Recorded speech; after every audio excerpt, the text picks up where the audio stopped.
जय जगन्नाथ। आमे भगवान को कहीं अनुभव करि पारुनु कहले? कहीं आमर मनटा जमा शांत ही न थाए। आमे केतेबेले अन्य मानक विषय रे भाबुथाउ, आउ कहा प्रॉब्लम रे निजको उलझेकी रखिथाउ बा निज समस्या भितर ही सब बेले उलझिकी थाउ। जहा फल कि आम मन भितर सब बेले गोटे शोर चल थाए, सब बेले कोलाहल चल थाए। जदि मनटा हमर शांत न हबो आमे तांको केमती खोजी पाइबा। आउ भगवान केतेबेले अशांत मन भितर थांती ही नहीं, से सब बेले शांत मन रे ही आसी थांती। तेणु जेतेबेले भी तांको पाइबाकू तांको अनुभव करबाकू इच्छा थिबो ना, सेतेबेले आखि बंद करिकी निज सहित किछि मुहूर्त बसिले, मन शांत हेले आपण निश्चित भाव जानि परिबे जे अरे भगवान ईश्वर तो दूर रे थिले ही नहीं, ना ही मंदिर रे, ना ही मस्जिद रे, ना ही चर्च रे, सीए आपनको भितरे ही अछंती।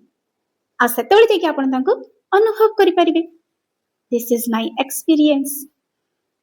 तो आपण ट्राई करंतु, शांत बसिबा, किछि मुहूर्त निज सहित बसिबा, ताहले जाइकी तांको पाई परिबे।